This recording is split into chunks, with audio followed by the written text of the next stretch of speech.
you would.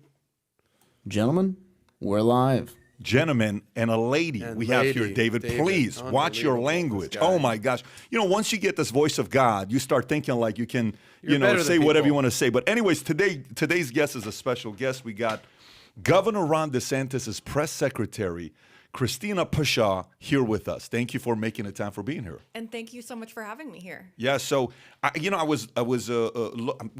a lot of conversation with different people when they talk about who's going to be running for 2024, and obviously Ron DeSantis is in the conversation all the time. Everyone's talking about it, but there's also the poll came out from CNN, the guy that was doing the poll saying eight out of 10 voters don't know who Ron DeSantis is. Know who he is. They know who he is, but Yeah. 11% was him for voting. 54% was Trump with the lead. Yeah, So and maybe CPAC had it at, Yeah. I think, 21% DeSantis, 55% for Trump. So we would like to take a different route today with your help to get the audience to learn a little bit more about Ron DeSantis. We are here because of the great job he's done for the great state of Florida. When we were living in Texas, he was living in Miami. He moved to Texas to be with us for a year and a half. He lived right by Addison Beach, which it doesn't exist, but to him, his nightlife was It's South Beach and then Addison Beach. Addison in Beach, Dallas. It's right fantastic there. for those people that are from Addison. You know where Addison Beach is, right by Yard House was your place for the Sick, weekend. Yard House, great. Fantastic place. But we moved from there to Florida, and we've loved it. A lot of it has to do with, obviously, what Governor DeSantis does. We were looking between L.A., going to Newport. I know you're from Malibu. The other part was we were looking at Greenwich. We were looking at Nashville. We were looking at Tampa. We chose Fort Lauderdale, and again, because of his leadership during times of turmoil. Well, he can I kept interject freedom real at the quick? top. You Yes. were. It's funny how the governorships played out, the gubernatorial situations. You were considering California, Yeah. Newsom, right? New York, Cuomo, and then Florida, DeSantis. So just interesting how things have played out. This was in 2020 before all the recall and You got to realize stepping down. Nashville is also on the list. The only thing with Nashville is the lifestyle is not the lifestyle of here. The great thing about Florida is if California and Texas had a baby, it'd be Florida. Yeah. You got the lifestyle plus the taxes and the regulations, so it's a good situation. Anyways, let's get into your background. How did you and Governor DeSantis get hooked up to be the press secretary? How does that work out? Well, first, I want to take a step back and talk about, your intro. It was interesting, you bring up these polls about 2024 Yeah. first off. And I know, that narrative has been out there for quite a while. But I just want to say Governor DeSantis has never said anything about 2024. I mean, this is kind of, it's a narrative that's out there. Whenever he's been asked directly, he always emphasizes what we know to be true. He's running in 2022. He's running this November for re-election as governor. Right. And obviously, as you said, I mean, he's done a great job for our state. So while it's nice to hear some people want him to be president, that's not really on his radar. He's focused on our state, focused on Florida and keeping Florida free. So that's actually segues into how I got the position that I'm in now. So about a year ago, I had just come back from working in Eastern Europe. I was a political consultant over there, and I was looking for something new to do. During COVID and everything, international travel became very difficult, and with the political situation in the USA changing so rapidly after the election last year, in 2020, I started thinking I should get back to my roots. I've always been a conservative. I've always been a Republican, and I want to work for a conservative leader here. DeSantis was somebody I'd been watching really since the beginning of COVID because I liked the way he was handling things, and I'm sure we're going to go into that today. Yep. But essentially, that was it. So I wrote a couple of articles, published them in a conservative magazine early last year. And long story short, that's what got me on the radar of the DeSantis team. And I was invited for an interview, and it turned out that the timing worked out really well. And also, I think just the fact that, most of the folks in our office are from Florida, as Governor DeSantis is a Florida native. But sometimes I think somebody who has lived in California and in Washington, D.C., where I was before here, just brings a bit of a different perspective, meaning like I came from these very liberal areas and I saw the pitfalls of the government's there, and particularly during the lockdowns and during the last couple of years when crime has really risen. So I guess I speak from that perspective as somebody who has that experience and really appreciates what we have in Florida because it's such a contrast to where I came from. That's interesting. And by the way, this is somebody who's, you said Eastern Europe. Is that Ukraine? Your specialty is Ukraine, because we're going to talk about Ukraine today. Yeah, no, I've worked in Ukraine. Last year, in 2020, I was working in Georgia, the country, for a while, and there's a pretty similar situation to Ukraine there. Makes sense. Makes sense. Yeah, it's, by the way, topics-wise, we got obviously Governor DeSantis criticism. We'll cover that with you. Florida, we're going to talk about Ukraine, Trump, Psaki, and a couple other things about Florida. But you said something. You said the fact that the polls we read, and you said, he's not running for president. He's never said he's running for president. He's running for 2022. Mm-hmm. But he's also never said he wouldn't run for president in 2024. So it's kind of like this the first time Tom Brady, like I'll give you an example. Tom Brady is just lost to, who they lose to? They lost to... the Rams. The Rams they lost to. Matt Stafford came back and, won the game, and we thought he was going to win it. But this is the first time I've heard Brady talk about retirement in a very weird way. He's not talking retirement like flat out, oh, I'm coming back next season. Have you noticed he's not definitive? I need to consult with my family. It's the first time he's ever been waffling a little bit. He's not definitive. So I feel like the reason why there's all this chitter-chatter about Ron DeSantis because he's not definitive. His answer has not been, I'm telling you, I'm not running. His answer is, right now, my focus is on being a governor of the state of Florida. That's what Florida needs for us. What would you say to that? I mean, I would say 3 years is an eternity in politics. Like, that's a long ways away. It's never really been asked or expected of any politician to tell you what they're going to be doing in 3 years, And he's being held to, by the media, I think they're intimidated by him in many ways. We're going to get to all this criticism and stuff. But I think he's almost being held to, being elevated by them and being held to that kind of standard that most politicians are not held to. So I would just say, 3 years is a long time in politics, but he has not said anything about running in 2024. I think it's wishful thinking among a lot of conservatives because obviously, looking at what he's done in Florida, a lot of people want that for their states, and that's great. But we are focused on, getting him reelected here. Yeah. There is one guy, I don't know, he lives somewhere in Palm Beach that I don't think he has wishful thinking about DeSantis running.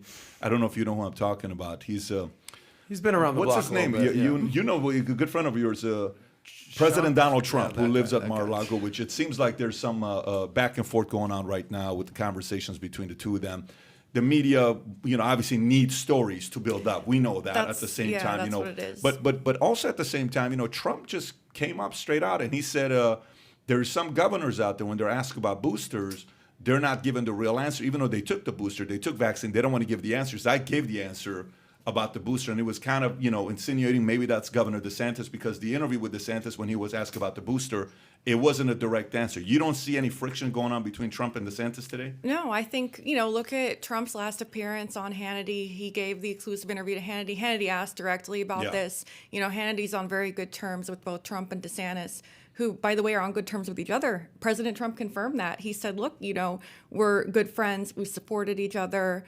He's a great governor of Florida. And, basically all this narrative of like friction and tension and all of that, it's like great fodder for the media because it gets clicks. And that's really what they're all about, getting the clicks and driving the traffic. And what better way to do that, especially during that particular week that all this came out? About 2 weeks ago now, it started. That was when Biden's agenda was like crashing and burning. It was when it became clear that their voting legislation is not going to pass. Their Build Back Better is kind of dead on arrival. Manchin and Sinema, the two Democratic senators that defected. So it was like all these big priorities that Biden had. Oh, the Supreme Court ruled against the OSHA vaccine mandate. So these were like failure after failure for the Biden administration on a huge scale. So what better way for the media that's pro-Biden to deflect? I think it was a deflection from all of these.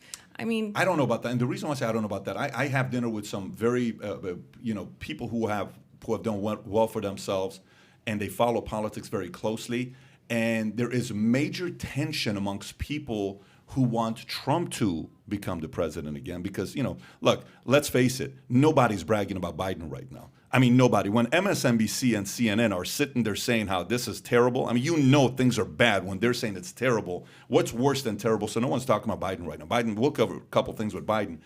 But I do see that, the biggest concern that comes up is you look at the stage for debate and you sit there and you say, okay, I don't know if it's a good look if Trump and DeSantis is up there because they're both extremely competitive. Just an FYI for people who don't know who DeSantis is. Here's his background. I don't think a lot of people know. This Governor DeSantis graduated with honors from Yale University. By the way, this is not one of those things that some people say that they graduate with honors and then you realize they were at the bottom of the class.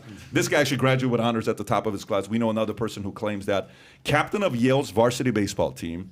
As a senior in 2001, he had the team's best batting average at .336, graduated with honors from Harvard Law School, as if Yale is not enough. While at Harvard, earned a commission in the U.S. Navy as a JAG officer, supported operations at the terrorist detention center of Guantanamo Bay. After active duty, served as federal prosecutor where he targeted and convicted child predators. He still serves in the U.S. Navy Reserve. And Casey DeSantis, his wife, is an Emmy Award-winning television host, and DeSantis spent a year as a history teacher at Darlington School. What else does this man do? I mean, what else does he do? I mean, yeah, obviously his background is incredibly impressive. Yeah. He's an impressive leader. And I think his background shows that. And I think what we see in Florida and his accomplishments, it proves that. But, this whole idea of like a competition between him and Trump, how would they be competing? I mean, President Trump isn't running for governor of Florida. He's been supportive since day one when Governor DeSantis decided to run. And, there's no reason for them to be competing. It's all, like I said, it's all kind of, like you said, people are speculating about it, but that's all it is. It's speculation, and it's driven by the media, maybe not entirely. Yeah. Maybe it's some people's personal opinions, but, I can't really comment on that. You know how they say 50% of jokes are true? You ever heard that thing, like somebody jokes with you and you're like, wait, was that a joke? It's funny because it's true. Yeah, it's funny because it's true.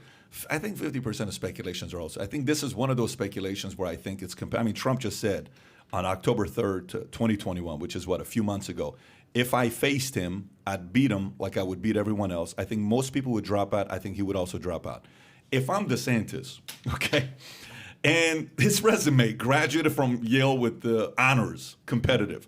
You captain a Yale varsity team, competitive. As a senior in 2001, batting average of .336, competitive. Graduated with honors at Harvard Law School, competitive. While at Harvard, he earns a commission, competitive. Supported terrorist. Everything about DeSantis. I think he was also a Navy SEAL. I think he was a that commander out. for a Navy SEAL unit, is what he was. Yeah. Some of these things we were unaware of. Dude, like, what? He did this. He did that. But here's the thing. Baseball. Just yesterday, we're sitting, we're talking about, like, do you guys know? And then everybody's like, what? What are you talking about? He was also, I think, casted in the movie Mission Impossible. That one is speculation on the other half, right? But here's the point. I know competitive people. If I faced them, I'd beat them like I would beat everyone else. I think most people would drop out. I think he would drop out. I think in that moment when that was said, DeSantis' phone probably just went ding, ding, ding, ding, ding, ring, ding, ding, ding, ding, ding, ding, ding, right? All these things are coming to him. And DeSantis, with all these credentials, is not going to sit there and say, what a sweetheart of a guy to say something like that about me. I don't know if you know what I'm saying? Am I losing? You're saying his competitive juices might. Oh my God! I think he's probably sitting there saying, "If I faced you, I would beat you." I think that's what he'd be thinking. From a timing standpoint, you said something that I actually totally agreed with, and I just kind of want to push this back to you. You said, it's speculation, and 3 years is a long time away. And he brought up the Tom Brady analogy, so I'm going to throw a sports analogy your way. You tell me if I'm right, I'm wrong, and then you respond. Bill Belichick would always say, like, listen, we're just focused on the next game. I'm not trying to, I'm not looking down the road. I know we're playing, the Rams 2 weeks from now, but right now we got the Bills coming up next week, so I'm going to focus. So clearly, DeSantis, in November, 10 months from now, he's got an election coming up. The people of Florida will either reelect DeSantis. I probably think they will go for him, or they're going to choose something else. So clearly, the next game up is running for governor. But once he wins that, and it becomes apparent, like, all right, he's in here, I think the fodder will only get deeper. Like, people started talking about midterms the day Joe Biden was elected. So, like, 2 years is down the road, I get it, but next thing you know, holy shit, it's 2022, we're in January, and midterms are literally coming up, and he's getting, coming for election. So, I guess, do you understand the fodder, especially when it will pick up after he gets reelected? Look, I absolutely understand. I just feel that it's overblown because, like, I'm working in the office in Tallahassee in the Capitol, right? And I work with Governor DeSantis, and I see what he's doing every day. It's like, I'm telling you about November, but even sometimes thinking to next week is crazy because different. Right. like momentous things happen every day in a huge state like Florida with 22 million people and growing, with the COVID pandemic and with all the challenges that we face with the economy. There are so many different crises and different issues that he has to manage just on a day to day. Like that, even thinking 10 months from now, even thinking about November, that isn't even his top priority. Of course, like he wants to get reelected, but the best way to get reelected is to do a good job as governor, do a good job in the job that you're doing. Yeah. And I believe that's what he is focused on. So like when you're saying his phone might be blowing up with like I'm sure people it did. speculate. I mean, maybe not. I don't know. But that just isn't his focus. What he's focused on is what he's doing for our state, which is an extremely demanding job and takes up a lot of time. Yeah, I don't disagree. Like, even if you look at 2018 Florida the election that took place for the governor, you had Ron DeSantis got 4,076,000 votes, and you got Andrew Gillum that got 4,043,000 votes. Wasn't a run-up. Like, that was a close race that took place. Yeah. Very close. So how do you feel? Can you scroll to see what Florida looks like, by the way, just from a color standpoint? Okay. And Florida would have been drastically different had Andrew Gillum got elected. I mean, he was almost like a Gavin Newsom of California. This was obviously before COVID hit, and everything would have been different. Yeah, 2018. People love Florida because of what DeSantis did with COVID. That was his moment to shine. Yeah. Imagine if Andrew Gillum had been elected. We would be another California or New York. It would be 180. But when you make that point, so here's what it comes down to. Okay, there's a you said 22 million. There's 22 million people that don't want him to run for president. They just don't. You know what I'm saying? They want him to say, why would you run for president? Just relax. Governor's great. It's one of the biggest economies in the world. Why would you want to be president? Just stay chill. And the people who are saying that are the people who live in Florida because they love this guy, right? Minus the few people that would like more masks on top of masks and would like, mandates on top of mandates. But for the most part, people love Florida. I mean, even AOC loves Florida, right? Right, yeah. AOC, Eric Swalwell, Gretchen Whitmer, governor of Michigan, God. like all these lockdown politicians are coming here on vacation. Who can blame them? Yeah, who can blame them? I mean, I think AOC is smart for the one decision of coming to Florida Right, yeah. for vacation. It's a very good move on her end. But there is a community here that doesn't want to. Now, for the other 310 million people who don't live here, a big majority of those guys are hoping this guy throws his name in the hat and he goes out there and competes. So whether that's going to happen or not, I have a feeling you're going to stick to your script of he's not going to run, he's going to run for governor. But let's talk about who he's going to be facing next. How about that? Let's talk about who he's going to be facing next. So we have a story here. Who somebody who didn't say nice things about Governor DeSantis. What page is that story on, by the way? Talking about Nikki Fried? Yeah, on Nikki page Fried. 2? Yeah, is it page 2? Okay, let's go through. There you go, page 2. Okay. So DeSantis Democrat challenger compares him to Hitler in a lot of ways. This is a Yahoo News story. Florida Agriculture Commission Democratic gubernatorial candidate Nikki Fried sat down for an interview Friday and compared Florida Governor Ron DeSantis to Nazi leader Adolf Hitler. Instead of listening and trying to govern with the people, he is trying to govern over people. And I'm sorry, I'm a student of history too. I saw the rise of Hitler. Fried, 42, told podcast co-host Melissa Ross on Florida's Public Radio on Friday regarding Florida's governor DeSantis. When Ron asked Fried if she was making a direct comparison between DeSantis and Hitler, the agriculture criminal said, in a lot of ways, yes, I've studied Hitler and how he got to power, wanting his own militia. Fried explained, referencing DeSantis' move to reestablish a state guard with 22 other states also utilized in case of emergency. The reason why this governor wants it is different than the other states that have been utilizing it for emergency purposes. The governor is doing it for the sole purpose of power, and doing so makes fear and blaming certain parts of society and culture, and that's exactly what Hitler did to the Jews back in World War II. So when you hear comments like this being said, and then your comments back in this article is Nikki Fried's claim that Governor DeSantis is a modern-day Hitler is as offensive as it is absurd. With the hysterical comparison, Fried not only smears millions of Floridians as Nazis, but also trivializes Hitler's crime against humanity. What do you have to say about Nikki Fried as a competitor, as an opponent? Look, I mean, she's not serious. Anyone who could say something like that, number one, she's 44 years old. She didn't see the rise of Hitler. And it's offensive because actually there are some people in Florida who are Holocaust survivors, who did see the rise of Hitler, who did experience these atrocities that she and I and us, we cannot imagine that. And so when she comes out and tries to compare our governor to Hitler, it's sick. It's offensive. A number of Jewish organizations came out and explained why it's offensive. I kind of touched on it in my quote, but like at the end of the day, that is an inappropriate comparison. Whether you're a Republican or a Democrat, whether you can disagree with somebody without taking that step, particularly because like the way she explains it about the state guard, as the reporter said to her, 22 other states have this. California has it. New York has it. States where there are natural disasters that are very prone to natural disasters, like Florida, can really benefit from it because essentially it just helps with the National Guard. Right now, Florida National Guard is deployed to Ukraine, of all places. They're called up on a federal mission because National Guard can also, like, they're actually on federal missions more than they're on state missions. So in a state like Florida, where we get hurricanes and we get natural disasters, we could use that extra force, that extra team of volunteers who are trained to respond to emergencies. And to compare that to the Gestapo, I mean, that is sick. It's offensive to people who actually went through it. And it's offensive to those who are just trying to help their state today. You know, so I don't think people take Nikki Fried very seriously, particularly after this. But it is just very sad that this is the level of political debate that we're having.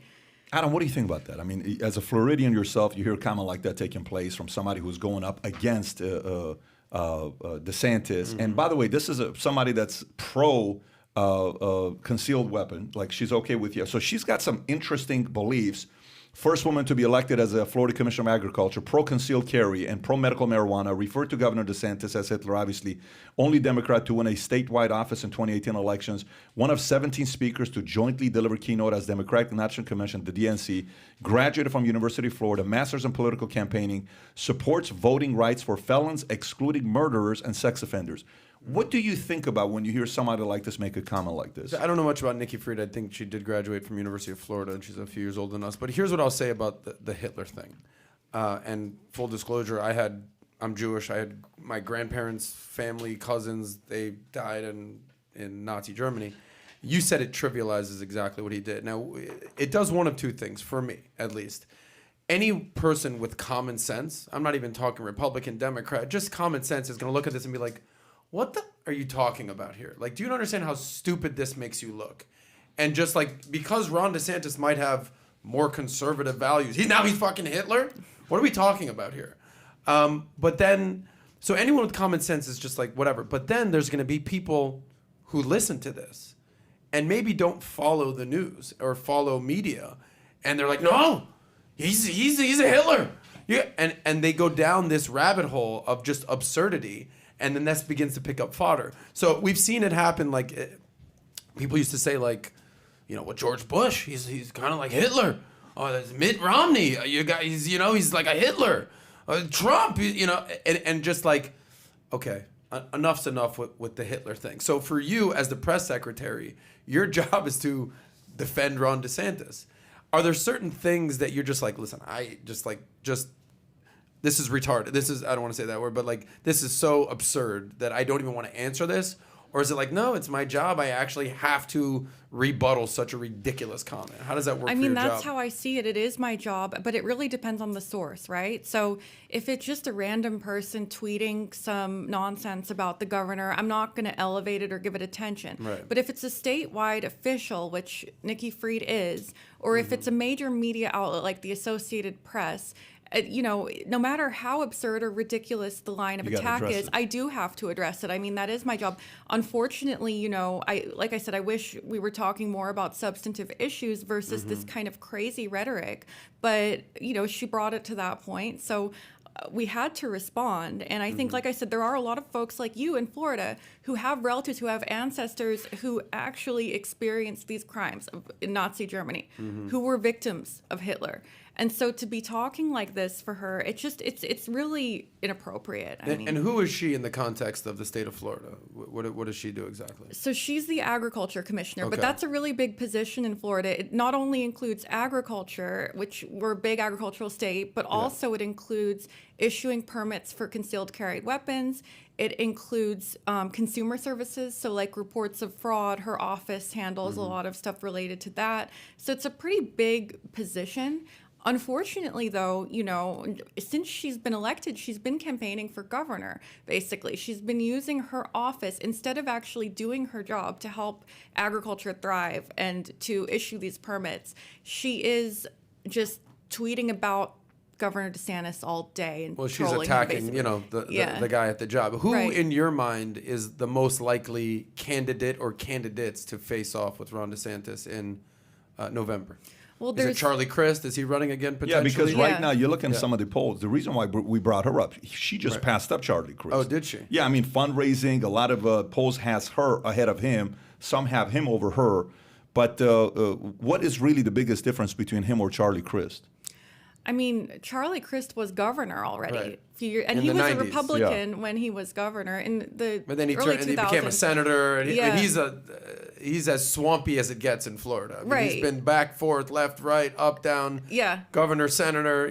He's been independent, Republican, Democrat. And so I think that's the big difference. I mean, that he is. So Nikki's younger. She's always been a Democrat. Maybe some Democrats would trust her more because of that, that she hasn't been a party switcher. Charlie Crist has been all over the place. I think what's really offensive about Charlie Crist, I mean, there's many things, but one is in 2019, he visited communist Cuba, took pictures with the communist regime there, like with officials there, and that was online as basically pro-government propaganda websites in Cuba are showing this as though Charlie Crist supports them. And I know he said that he was just trying to build the diplomatic relationship. There are a lot of Cuban Americans in Florida, so he thought, this would be a good idea. But I think it's very offensive because the Cuban Americans here, they escaped from that for a reason. And they don't want to, see an American politician who wants to represent them legitimizing this regime. It's a brutal regime. But who sits there and tells you it's a good idea to do that? And by the way, you're representing Florida. I'm curious to know who the marketing person is to say, hey, Charlie, we should go to Florida and we should go to Cuba and take a picture. What are you thinking about? I mean, look, I'm glad I'm not his press secretary because I could not make excuses for that. I could not spin that. Yeah. I mean, that's just sickening. And Governor DeSantis has always been, a huge supporter of freedom in Cuba. And that's why I think, he does have a lot of support among that community. And they can see he's not a dictator. So these comparisons, like Crist actually, after Nikki Fried compared him to Hitler, Crist hit back. He's actually more like Castro. Come on.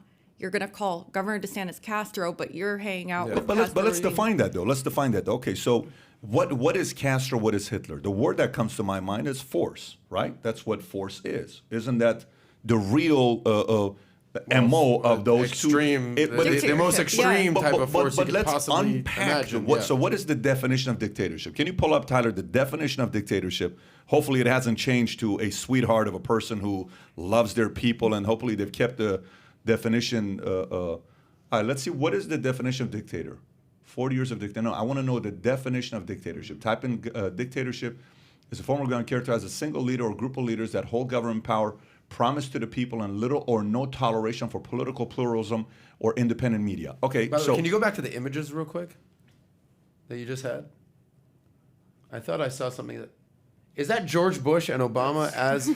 This is exactly what I'm talking about here, is when you use such rhetoric for people that are actually decent, you lose your argument. Yeah, but you're right. So the moment you drop that word Hitler, you lose credibility with me. The moment you drop that word, And on it's both being sides, used- by the way. exactly, and it's being used- Totally fine. But let me go back to this whole thing with calling him the dictator.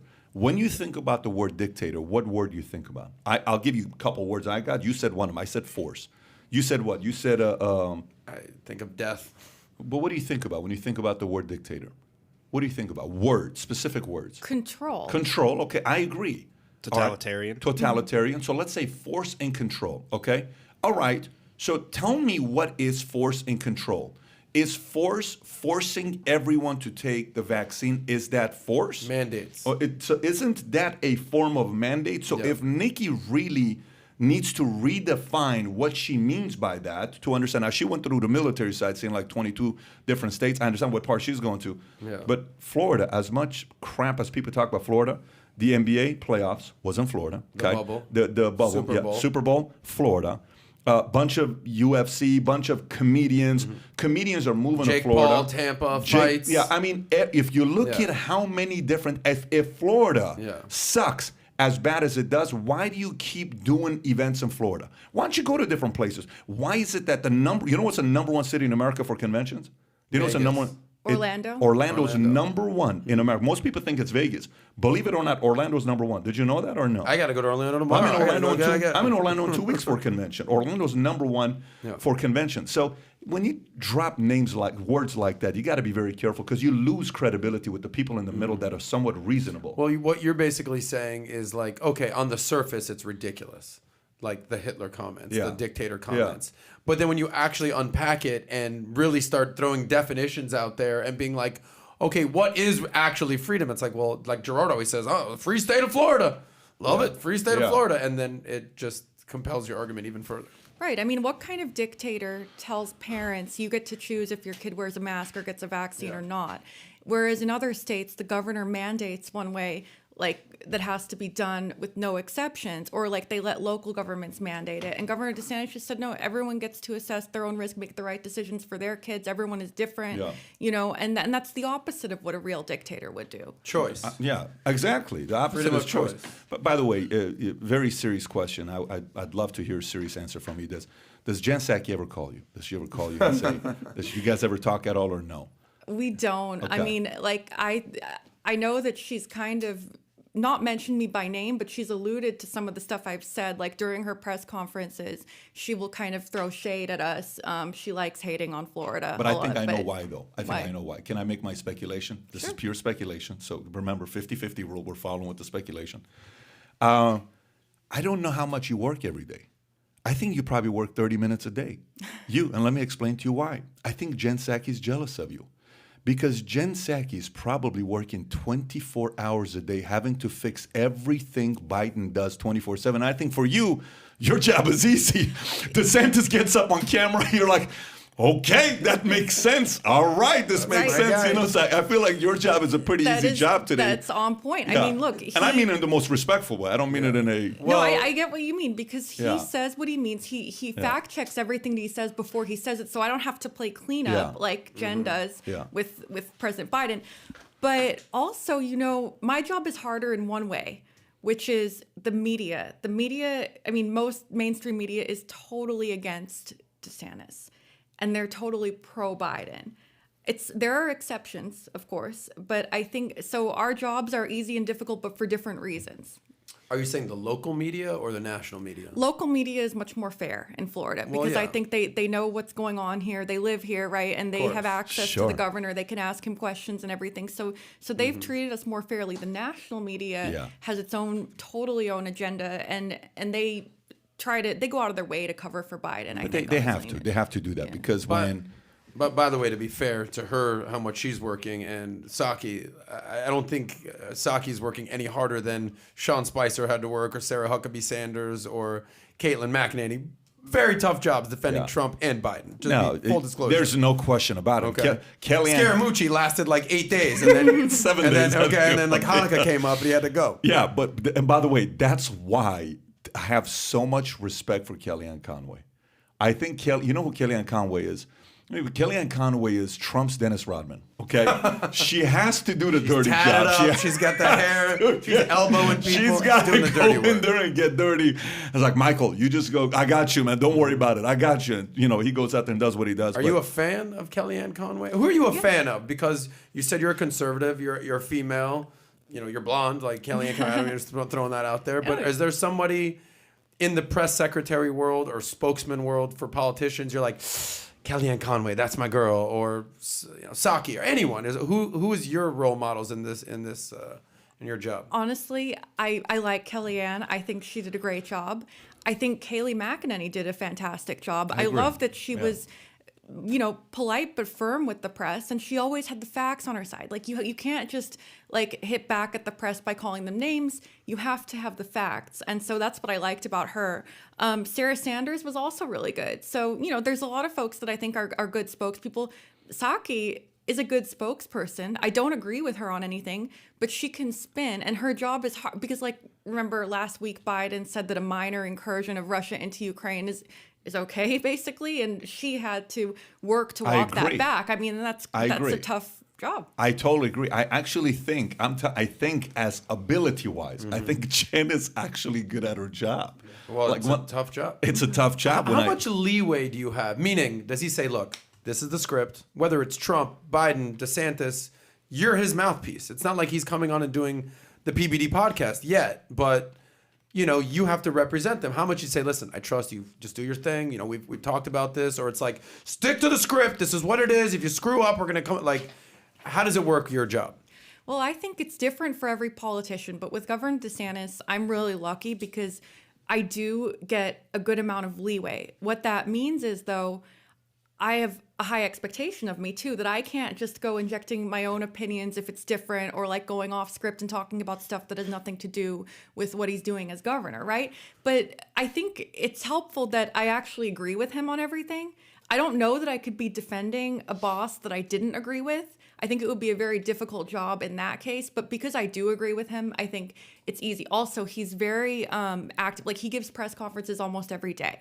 He gives, or like a speech or something. Like, he speaks almost every day, and so there's just a lot of content to go off of. I know what he would say about something, like all of these big issues. He's asked about it a lot. He does interviews frequently, and so like I just pretty much know what his responses would be. So if I can base my responses on what he has said, but I can add my own flair to it, and I feel like I have more of an ability to hit back when there's like fake news or when there is a personal attack from Nikki Fried. If the governor hits back, it elevates that person. But me as a spokesperson, as a staff member, like, I can do it and not risk that same elevation. Yeah, you're the flag carrier. You're playing the role of a flag carrier. The Dennis Rodman, if you will. She is a friendly Dennis Rodman. But I'm telling you, that is by far, if you ever build a team, you have to have somebody that is a little bit, is willing to get in there. Think how much fire and under pressure Kellyanne Conway had to deal with, and she was unflappable. Why would you say that? I mean, Trump has to be one of the biggest sweethearts we've had as a president in the last however long. Anyway, so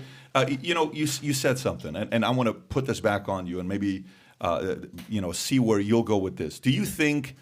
So this is not for 2024. Long term, is Governor DeSantis' aspirations to one day be a president? Honestly, I don't know, because with all the time that I work with him, I've never heard him say that either way. I think he would make a great president if he wanted to do that, but he's never said anything that would make me think that he's focused on anything but being the governor of Florida. Like I said, he wants to do his job the best he can every day, and it is a big job, particularly with all the challenges we're facing from the federal government right now. And so I think he is taking it like, I don't want to say one day at a time, because he does think longer term for certain things, but I don't think he sits around dreaming about a higher position. I don't think he's in the Hillary Clinton camp. I think she's been dreaming it since she was 14 years old. He's a different type of person. I don't think him and Hillary have similar DNAs. I don't see that. I think he's safe to be around. But in regards to the question I'm asking long term, here's where I'm going with it. I think, if you're listening to this, how many guys listening to this think long term? When he talks to Casey, by the way, how's his wife doing? His health, how's everything there? Well, thanks for asking. I mean, we got great news last week, actually. They announced that she did her last chemo treatment. So we're really happy about that. Obviously, there's a few more things that she'll be doing, but the governor said a couple weeks ago he expects that this is the year, 2022 is the year that they can finally say, like, she's cancer free, and that's amazing. I mean, she's done such a great job as first lady, and she's still, even with her treatment and everything, she's still out there, and she's always so supportive. Yeah, I think sometimes we forget that this is still a human being. At the end of the day, you're still going home to a family. That was going to be my question. Is that we're talking politics, we're talking running, we're talking races. At the end of the day, he has to go home, and he's got 2 kids, 3 kids, and his wife is dealing with cancer. Yeah. On top of everything, just as a human, how have you seen his mental health through all the challenges he's had to deal with? Look, obviously, looking at his background, you can see he's a strong person. He is really dedicated to his family. I think his family gives him strength, right? So, like, after the tragedy in Surfside in June, where the building collapsed. My family lives 10 blocks away from there. Oh, wow. I'm sorry to hear. I mean, it was a terrible time. It was crazy. It was right a month after I started working, and it was like the worst thing I've ever seen in my life. We were down there every day for about 2 weeks, and then we'd come back. So, like, imagine flying from Tallahassee to Miami every morning, like getting on the plane at 6 a.m., coming down. There's always an 8 a.m. like stand-up meeting with all the emergency managers and the county and everything. And so there's all of this. And most governors, I think, in that situation would have just stayed down in Miami at Four Seasons in Surfside and just like been there and been working there. But he would go every day. He would do everything that they needed, like whatever he could help with, he would make it clear like he's there to help. But he would go home every night, be home by like 7 to be with his kids, have dinner with his wife, and still, so balancing that family with these enormous responsibilities of being the governor, I think that's given him a lot of strength. And, I think that's one of the main reasons why he's so successful, I think, as a politician. Well, kudos let me to him give on that. Pat a little shout out. So Pat is a family man. Pat just had his 4th kid. Congrats. Thank you. He's very open about his relationship with his wife, with his kids, and he talks about his kids. And I think it makes Pat, the businessman, the entrepreneur, the capitalist, way more human. And people like Pat for his beliefs and his belief system and his values and his principles, but they're also like, man, what a G. I want to be a dad like that. I want to, like, what a guy, like there's like the policy side and the persona side. Do you think Ron DeSantis has done a good job of the persona side of things? Meaning clearly he's done a pretty good job on the policy side of things. Do you think he can improve being more like everything? I didn't know about any of that, like the back and forth. Do you think he could do a better job of just being more human and being just like a dude? Like, I didn't know he was a Navy SEAL when he was on the baseball team. Do you think that's something that is lacking from his, luster around DeSantis, the human side of him?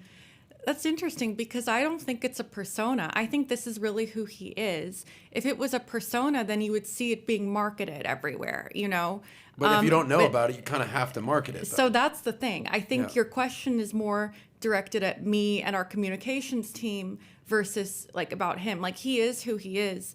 But if you're asking if his team could do a better job promoting the human side and like introducing people to his human side, maybe so. I mean, I'm always willing to improve. I'm the last person to say that I'm doing my job perfectly. So that is something that I'd like to do more of. And I think the First Lady has helped with that a lot. I mean, whenever she does any kind of media appearances, like, she is the best person to share that side of him, like this different side of him that most people don't see. Mm-hmm. Let me ask you, do you guys have a director of digital media? We do. You do? And is that person's background like heavy experience social, like, who have had videos going viral and short clips and TikTok and Facebook and all of that? Yeah, more so Twitter and Facebook. We're not so much on TikTok, but that might change. But yeah, I could see Ron DeSantis busting a nasty whip on Well, a no, I will TikTok tell you list. though. I will tell you though. The reason why I asked that question is because 2 people were very good in that area. 2 people. One was Obama, and the other one was Trump. Both of them were fantastic. They knew how to get a short clip out immediately. The one statement where Hillary's like, yeah, because if you were in this, and then until Trump says, yeah, because you'd be in jail. That thing got a few hundred million views the next day, right? And they cut the short clip out ASAP. So, I just went on TikTok and I typed in DeSantis hashtag. How many total views do you think TikTok has with the hashtag DeSantis? How many total views? What do you think the number is? Just DeSantis hashtag. 10,000. No. I mean, let me give you. Got more? No, I mean. Million views. Stop. Let me just give you some comparable. You got 1 million views. What are you talking about? If I Bingo. type in my hashtag, it's 12 million views. Okay. Wow. What do you think the word DeSantis in TikTok hashtag? How many you're- views? I does think it you're have? getting at it. Whatever the number is, it should be a lot more. Okay, it's 205 million views. I don't think that's enough, okay? If I go type in Biden, okay, it should be, 15 billion views is what he's got. Okay, if I go to Trump, and then I want to go to governor, just so you know, you'll see where I'm going with this. Trump is 21 billion views, right? I go and watch how many moments DeSantis had where it was a mic drop moment, okay? There are a lot. There are, no, it's not a, it's a lot. I mean, you could have your director of digital media be working for a month and come out with 200 short clips, and they're 15 to 30 seconds, and just put it there, right? On TikTok, on Twitter, on Facebook, on Instagram. And then everybody starts picking it up. Everybody starts sharing it. I think the reason why I was asking a question earlier, if he has aspirations of running president long term, and your answer was, I don't have the answer to that question. I would love to see him. I don't think he's a guy that sits around talking about presidency. And I said Hillary Clinton is more aspirational from day one. I don't think he's that guy. But I will tell you, I think there comes a time where the conversation behind closed doors is the following. This is kind of where I'm going with you. Certain things have to do with momentum. You can never think momentum's always going to be around. You know, momentum is most of the time, like, you know how a guy dates a girl, they're like, oh my gosh, that's a keeper right there, and he screws it up. And then 10 years later, it's like, man, I had her, but I lost her, and now she's married happily with 3 kids with another guy. Man, that could be my wife, or vice versa. Shit, I was dating him. Dude, I was a keeper. I totally ruined that relationship. Look at him now. He could have been my husband, right? We all go through this as people that we live our lives. The reason why I asked the question, why a lot of people are also speculating about him running next, is because you can't bank on having many more opportunities like this with momentum as he has today. And I'm going to make my case, and then you can, give us the answer that a proper press secretary will give without the answer that you're supposed to give, and we'll receive it. We'll receive it to the best of our abilities. But let's look through this. He was trashed 1.5 years ago when COVID came. He was destroyed, okay? We're sitting there in Dallas watching the news. God, Florida's the highest, and then we would go to Breakers, and all of a sudden, I'll never forget, we went to Breakers, went to a restaurant, the waiter came in. Folks, you have to put your masks on. Why? Because here's what just happened. And it's prime COVID. This is 1.5 years ago we're talking about, like March or April, whatever it was, right? Put your masks on. Because Palm Beach County did this. Cuomo was a hero. We thought Cuomo was going to be the next David Letterman, have his own show with Chris Cuomo. You thought he was going to take over, you're talking about Fallon's momentum. job, Nobody had Kimmel's at job. that point, right? You thought Newsom was going to be the president of the world, of the free world, not even U.S. He was going to be the president of, New World Order on how they were selling him. You thought, Fauci was a doctor from another world, a level of dimensions of intelligence that we just don't have. You looked at everybody. And he said, Trump, he's got to be the worst president of all time, right? A lot of the worst president of all time, all these things that are coming out. And then he loses the election, okay? Biden takes over, right? And then next thing you know, everybody's like, yeah, this is us. And then Trump got vaccine done in 9 months. And Pfizer announces the vaccine, or Moderna, or Johnson & Johnson 3 days after the election, which you remember that it was literally 3 days after. You couldn't have done that 3 days before the election. You had to do it 3 days after. Fine, no problem, strategic. Totally get it. I'm sure there was some phone calls on the back end with Pfizer having given a lot of money to CNN, MSNBC, all these other guys. Hey, wait 3 days before we make that announcement, even though they had it sooner. Again, pure speculation. Then they saw the handling of it. Then they saw cases. Then they saw the economy. Then they saw what happened. And then America kind of sat there and said, dude, maybe a part of what Trump did was right. Maybe this Fauci guy that we trusted under Trump and Biden, the problem is the same. Maybe we need to get rid of him. And maybe this governor out of Florida, dude, the guy freaking crushed it. He kept people free. Everybody went through there. For a massive crisis like this to happen, crisis in Chinese got 2 meanings, right? Opportunity and danger. For a massive crisis like this to happen, and for DeSantis to not capitalize today, you think 2028 is going to be the same? People forget people very quickly. People forget how Mayor Giuliani was pretty much the president when 9/11 happened. Everybody looked at Giuliani. So for me, I just think there's a part of it, and I know what answer you're going to give, and I respect the answer you're going to give. I'm just saying, I think the people that are sitting there watching this, or the people that are saying he ought to run, I don't want him to run. I'm in Florida. I'm happy with the governor he is. But I think a lot of people that want to see him run, I think they have a right argument. And if he does have any aspirations privately, you can't disclose it to other people, because we know what happens. You can probably only trust 2 or 3 people to say that to. One is your wife, and maybe a couple other consiglieres, people you trust that are your counsel. But if there's ever been a time that he has to make a run for it, it's now. If he doesn't, I don't know if the opportunity will be this hot 5 years from now, 13 years from now, 20 years from now. I just don't see that happening. That's why a lot of people who say he's got to run, I think they have a good argument for it. What do you have to say about that? Look, I hear you. I mean, I hear what you're saying. Yeah. I think it's a fair argument. I think you made some good points there. But I'm going to say what I'm going to say. I mean, I'm not going to keep repeating myself, you know. I do think, though, there's one point that I wanted to go back to about Andrew Gillum, the challenger in 2018, who almost won. Close race, yeah. Very close race, 30,000, 40,000 Yep. votes in a state of 22 million people. It's crazy. If that had gone the other way, which it very well might have, Sure.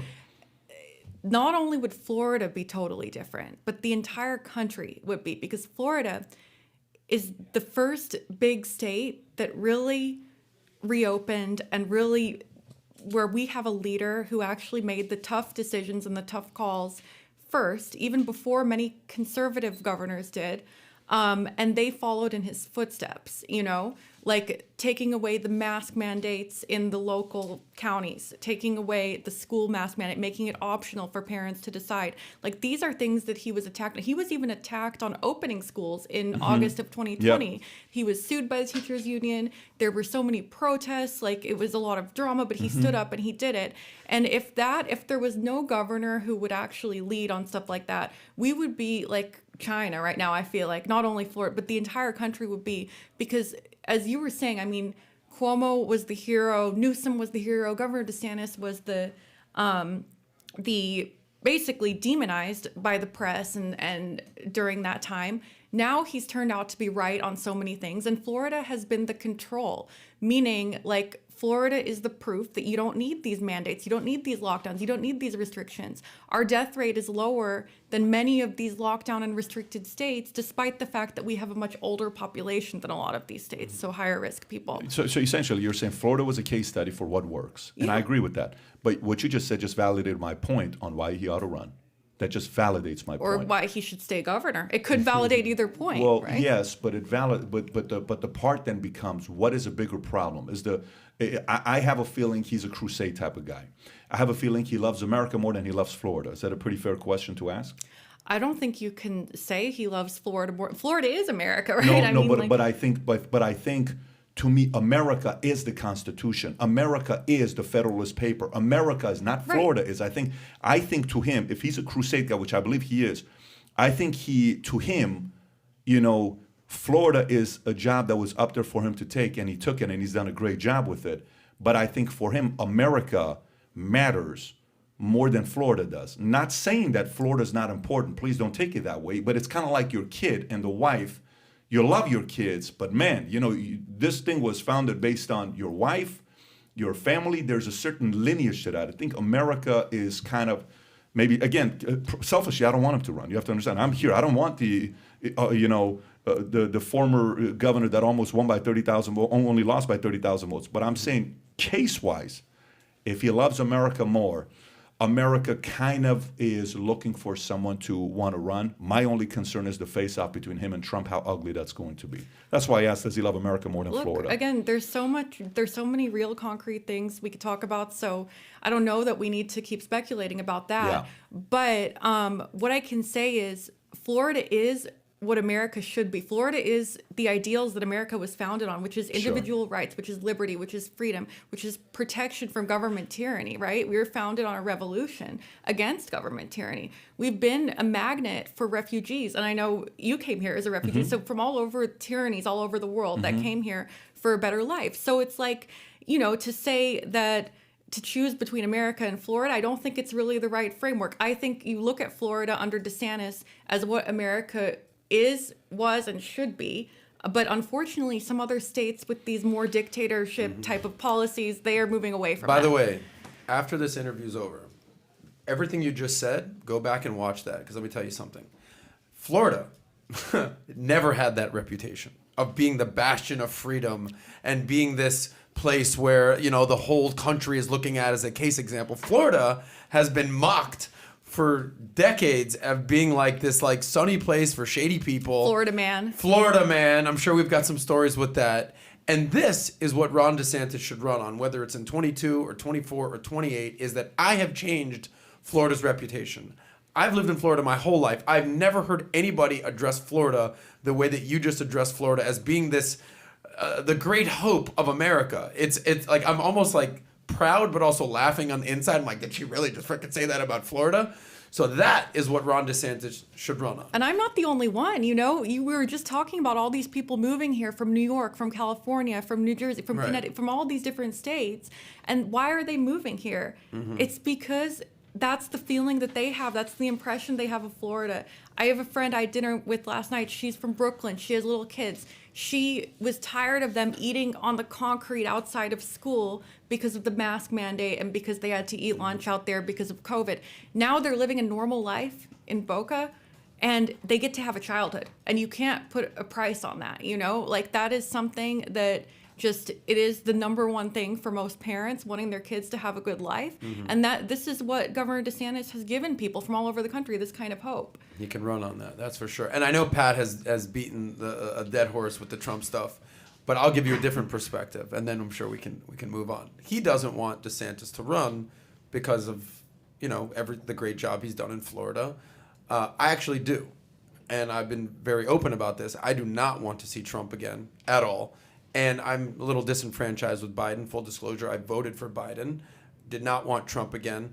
But whether it's age, whether it's persona, I think America is ready for something new, something fresh, something that can hopefully unify the country that we can get around. Yeah, maybe you didn't like Trump, but this guy is crushing Florida and he's ready to be a unifier, potentially. So that's what I think is what is drawing this DeSantis into the national picture so much, is that there's so much yearning out there. Just please not Trump again. Please let's get Biden out of there. There's so much of that. And that's why DeSantis, like for instance, in the CPAC poll, Trump had 55%. The only person even close was DeSantis. So the media and just normal people are latching onto someone like DeSantis as like almost like the great white hope. So I know, obviously deflect, it's all good. He's not running. He has to focus on Florida. I'm just like, that's the reason why people are like, come on, bro. That's my perspective. I mean, I respect that. I respect your perspective, but I just, this whole conflict doesn't exist right now. It exists in some people's minds, right?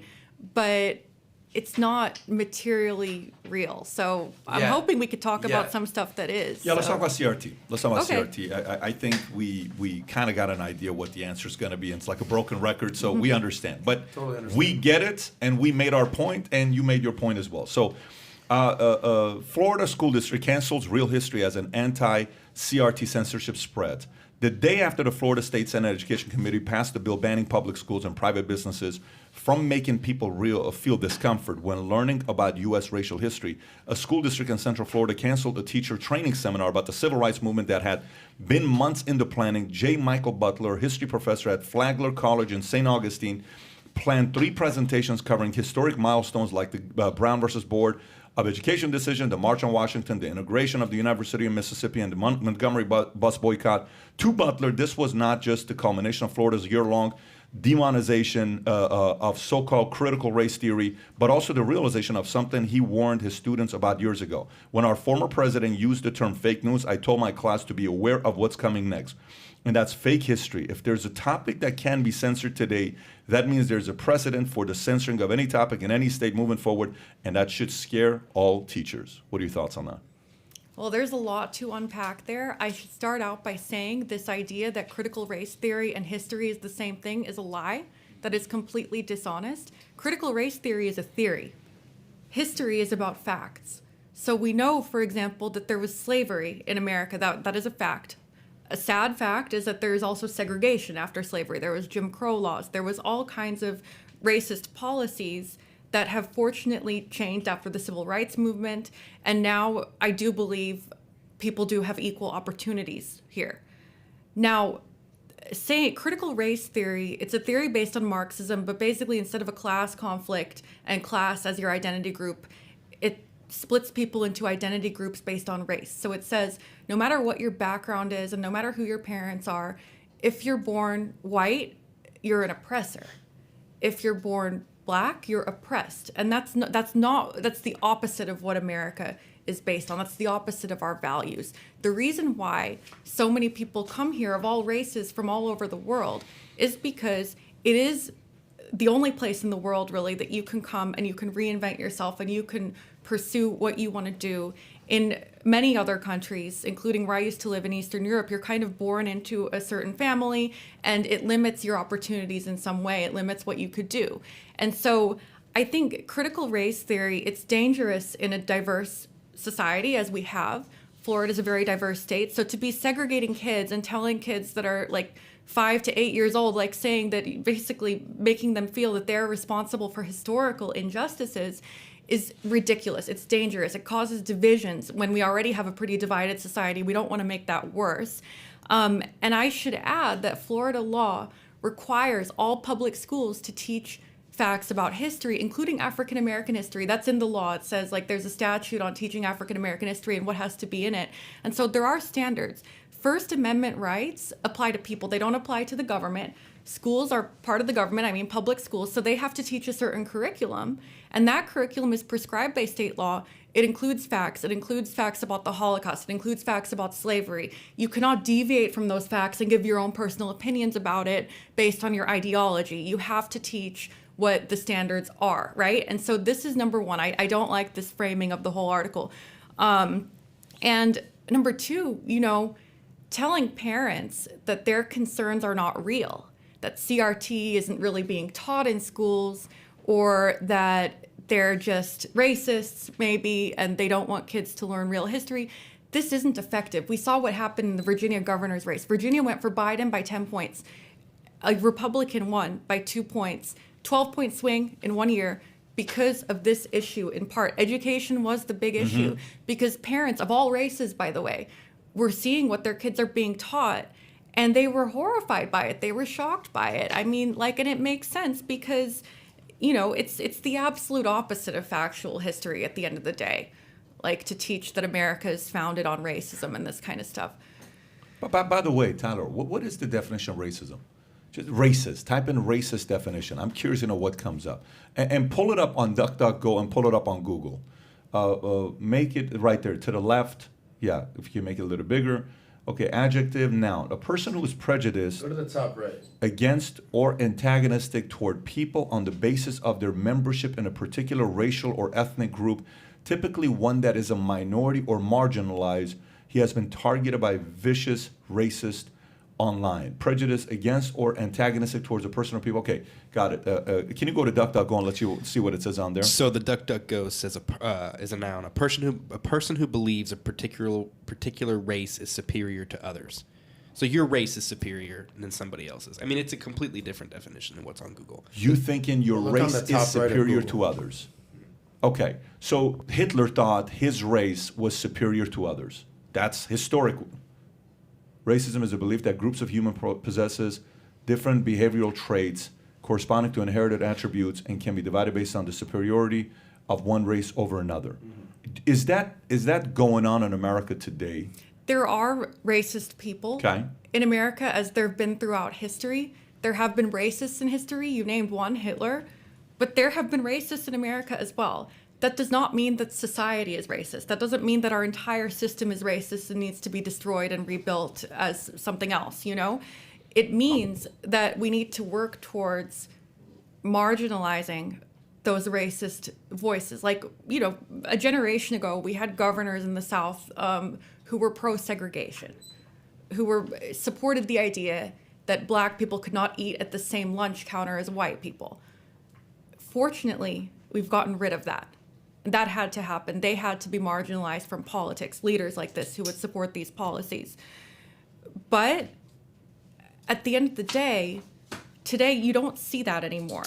What you do see, though, is a different kind of racism, which is basically teaching kids that they're responsible for the crimes of their ancestors. That's just wrong. And then telling kids that they are oppressed or that they're victims of a system based on their race, even if they're not, even if they have the same opportunities as anyone else. And what critical race theory is, it is basically saying that your race defines who you are. And we don't believe that. I mean, we believe Governor DeSantis believes that your experiences, your interests, your individuality defines who you are. Yeah. It's not like collectivism. It's toxic. So I was in. Did you have any racist friends growing up, or anybody? Not to drop any names. So did you experience? This one guy, Rick, he was a piece of shit. No. No, but I'm serious with you. Like, I mean, there's some. Yes. Okay, so I did as well. I was in South Carolina in the Army, and I went out and my dad came to see me for graduation, so we went into South Carolina. If you know South Carolina, what is capital for? Capital of South Carolina is, you got It's literally a Confederate flag. Exactly, that's what I'm saying to you. So I went out, I'm like, oh wow, there's some of this taking place. Where are you from? And I was no hair at that time. I'm me bald. It's not the friendliest look I got, right? So I'm walking around and people are looking at me. I'm having conversations. I'm like, wow, these guys really do look at me as a threat coming from Iran. But I will tell you what concerns me about what you just said. So this weekend, we went shopping in Miami with the kids. I took Tico and Dylan because Senna went to a birthday party that the boys weren't invited because you have to be 3 to 5 to go to the birthday party, and they didn't qualify because they're 8 and 9. So mommy kicked us out. She went to the birthday party with babies, and I said, let's go shopping. We go to Miami. It's me, Tico, Dylan, and Sam. And Tico says, Daddy, can we get some gelato? I said, well, let's see how you guys are going to behave, and then we'll get some gelato. And believe me, I want some gelato myself, so I want to go get some gelato because Daddy's going to have some gelato. Yeah, please behave. And then Tico makes a comment. He says, Daddy, you're such a fun destroyer. I said, I'm a what? You're a fun destroyer. I said, no problem. I said, perfect. I said, Tico, let me teach you a lesson about life. If you tell me I'm a fun destroyer, I'm going to act like a fun destroyer because you made me believe as a father I'm a fun destroyer. So we go. Can we get gelato? No, I'm a fun destroyer. I'm committed to being a fun destroyer. So we walk. We go to Nike. I can't believe you're doing this, Daddy. I didn't mean it. I said, no, I believe it now because you said it with so much conviction. I believe I'm a fun destroyer, so I'm going to be committed for being a fun destroyer. For an hour and a half, I played the role of a fun destroyer. Make sense? You played it well. So I said to him, so can you explain to me, do you understand why it's so powerful? I said, Dylan, have you ever heard me call you a loser? No. Why? I don't know. Because I'm not? Yeah, because if I call you, you believe it. Because you're not a loser. I don't call you a loser. I said, if you call me a fun destroyer as a father, I think I'm a fun destroyer as a father. Maybe I become a fun destroyer as a father. Then Tico's like, oh, that's starting to make sense. So I said, let's play a game together. I said, what's that? Tico, what can he say good about Dylan? What are some good things about Dylan? I think Dylan is smart. I think Dylan is this. I think Dylan is. I said, Dylan, how about you about Tico? He says, well, Daddy, Tico sometimes doesn't share the games with me. I said, no, only good. So Dylan's trying to make an effort to say something good about his brother. They had a big fight this morning in the house, which was epic. Anyways, by the time it was done, I said, Tico, did my point make sense? He says, yeah, Daddy, you're definitely not a fun destroyer. I said, tell me why I'm not a fun destroyer. He says, you always wrestle with us. You always do this. I say, okay.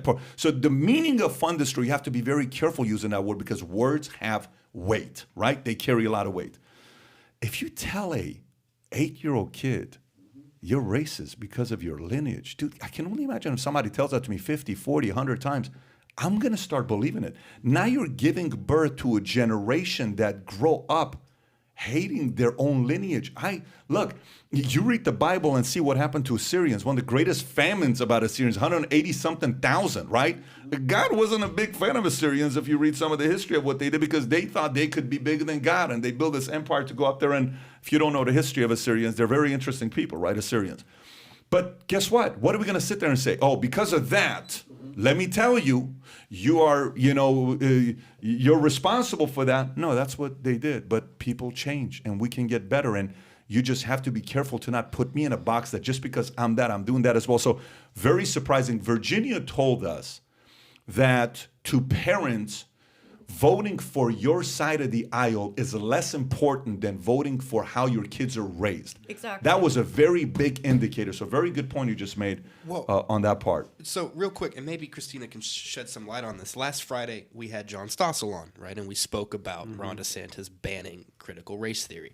And he brought up a good point. He's a libertarian, that it is slightly, it could be taken as totalitarian. You're banning this, you're saying it's not allowed from the top down, et cetera, et cetera. If you put the shoe on the other foot, it could be done with something else against you. It's always a shoe on the other foot test. Is it up to DeSantis to make that call, or should he be pushing the parents to pay more attention to the school boards, to elect the right people, like what you're seeing in Loudoun County? I mean, is it up to DeSantis to make that call to ban it, or should he let it play out amongst the voters?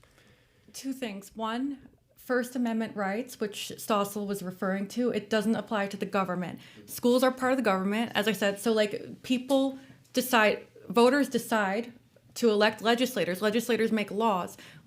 Education is enshrined in the law, like what kids have to be taught in school. We do have standards in Florida, state standards that are prescribed by the law. As I was saying, African American history is one of them. We have a law on Holocaust education that you have to teach it as it's a fact, not to say that it's a theory or it's disputed or anything like that. That would be illegal. You would lose your job if you were a teacher and you said something like that. And so we have these laws for a reason because, again, public education, it's a public good. It's provided by the government. And so kids have the right to learn facts. And so to say that teachers should have free speech to say whatever they want in class while they're government employees, it's like saying that I, as a government employee, should be getting paid to campaign against Nikki Fried or something, which is not allowed. Like there are restrictions that you have as a government employee. You can speak freely in your free time, but you can't while you're on the clock, and especially while you're teaching kids, you can't say whatever you want. I mean, there was a teacher here in Palm Beach, I believe, who said that the Holocaust is a theory and some people disagree that it actually happened. He was fired over it.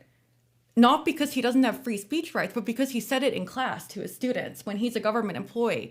And you can't do that. You're not entitled to express your own opinion in class if it's not factual and if there is a law about this, about what needs to be taught. So that's one thing. The second thing is discrimination is already against the law. If you're facing discrimination at work, for example, from your employer, if you're facing discrimination in university, if you're a student and you face racial discrimination or based on gender or anything like that, you have the right to sue, right? And that's been the law for a long time.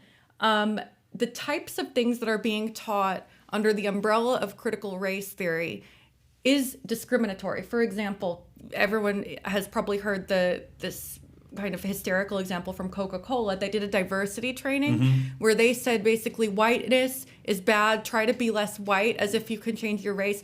And then they said whiteness, like meritocracy and competition, it's forms of whiteness. Now, I don't believe that. I believe meritocracy means excellence and anyone from any race can have that quality. It's not tied to whiteness. It's not one specific race that can only be excellent. So this type of thing, it is discrimination.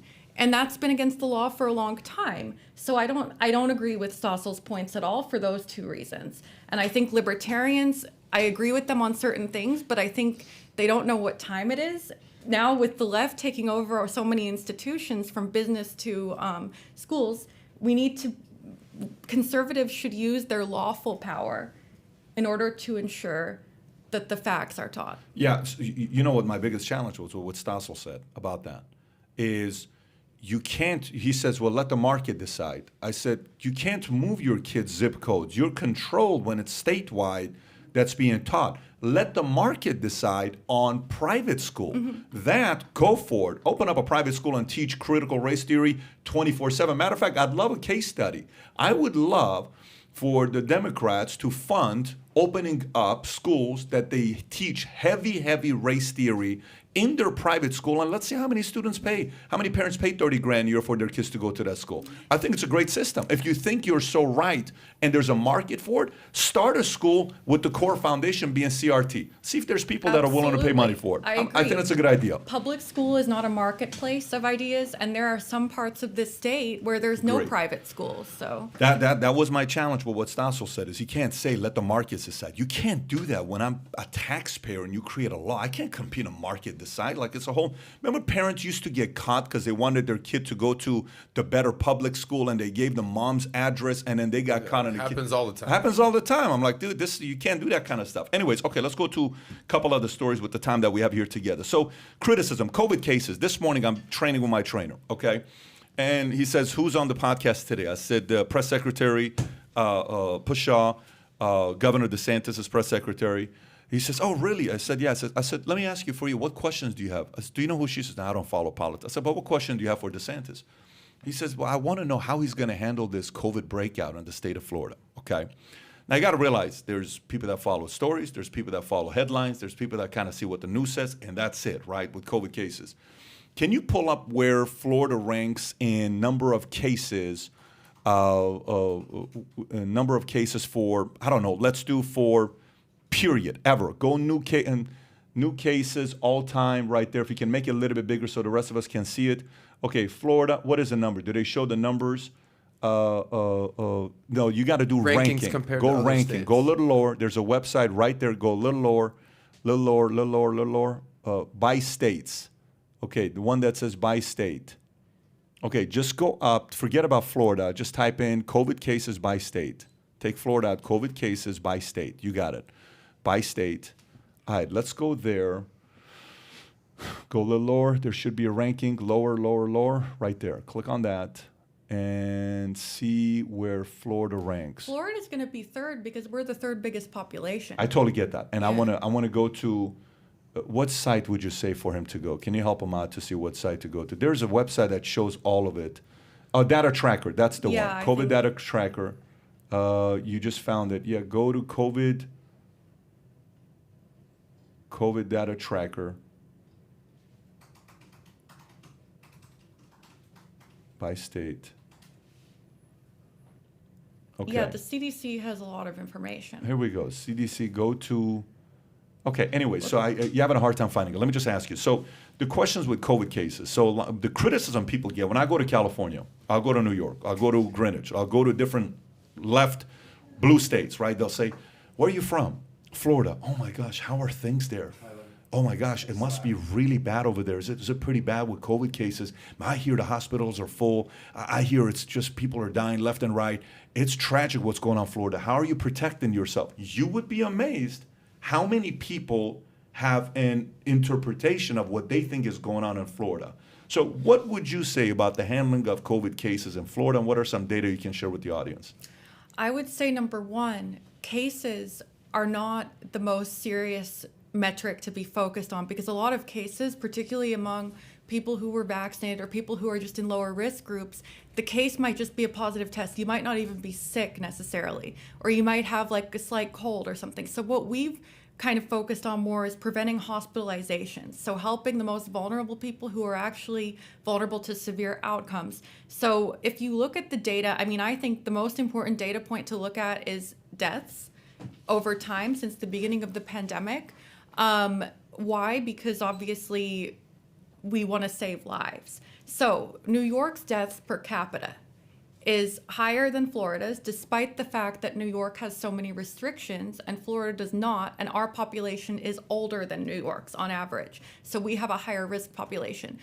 For all states, Florida is, I think, number 17 or 18 in terms of number of deaths, which is a little bit higher than average. But again, considering how old our population is, if you adjust for the age, it's lower. And considering the fact that so many of those states that are higher than us in deaths had these restrictions, I think it just goes to show you, like, there's no real, so that's a good chart. There's no real reason to say that these restrictions actually worked. And so I think that's the thing. I think when you're talking to people from other states who have heard this narrative in the media has pushed it because they don't want people to see that everything is fine in Florida and to see that we're actually doing better than a lot of the restrictive states and the mandate states. Why? Because for whatever reason, media supports the restrictions more. Okay, go to, I just found it. Go to World, okay, I'm just going to send you this link. It's World O-Meters. That's a good one. That's the one. If you go to World O-Meters and go down and make it a little bit bigger so the audience can see, keep going down, down, down. Let's see if the states shows up. So when I'm looking at, I'm seeing the states. There we go. Okay, so by cases, go total cases. Make it bigger, make it bigger, make it bigger. Okay, so Florida is number 3. Okay, California's got 7.67 million.